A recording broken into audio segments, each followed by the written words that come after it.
Marjorie Taylor Greene, anybody went to that event? Marjorie Taylor Greene? Oh yeah, I was there. Well, Dawn was one of the people who made that happen, and I'll let her tell you a little bit about it. So don't think, just because you don't know who Dawn is, Dawn hasn't been doing anything. She was associated with a group called the QCA, the Quinnipiac Civilian Alliance. And that little group of 75 people got 3,000 people to little sleepy Connecticut in about 60 days' time. Every state in New England was represented, plus New York, New Jersey, Pennsylvania, and probably elsewhere. So Dawn is not a conspiracy theorist, blah, blah, blah, with all that nonsense. Dawn does her research, and I'm going to let her tell you about her friend, who I do not know, but my heart is with this guy. We could all be the next John Flynn, and I'm going to let her tell you more about that story. Thank you, Flynn. Okay. So I first wanted to thank Graham, wherever he is. I am giving up my January Trump champagne bottle here for you, because I understand during COVID you fought a good fight against the town and kept your business going.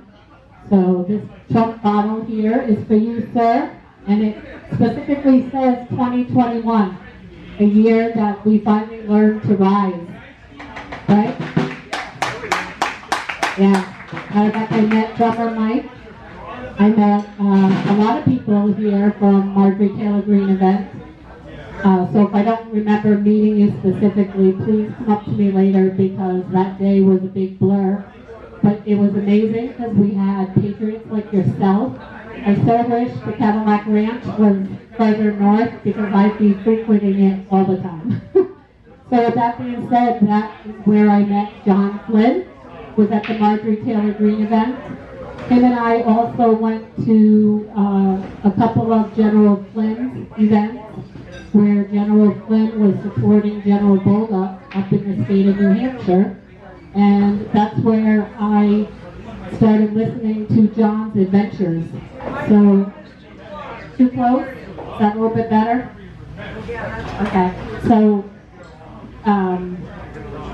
John has an amazing following on YouTube, BitChute, as well as X. And he has been calling out election fraud way back in 2019. So when it was very unpopular, John was there. And he is an investigative reporter, an advocate, and he needs our help because he has been incarcerated, wrongfully accused of assault and trespassing.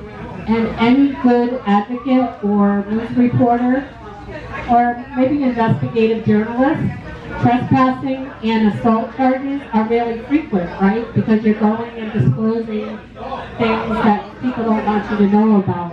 So he has been locked up at Whiting Forensic Mental Health Institution since March 24th.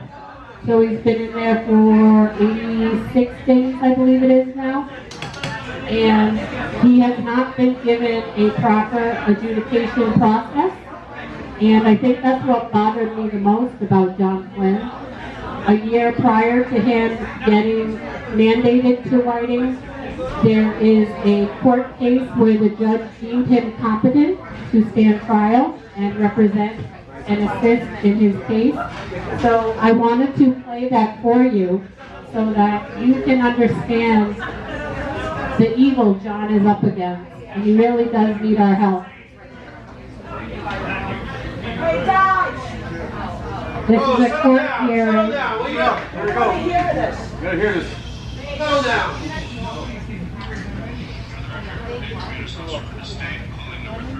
Hold on, I'm going to get it off you.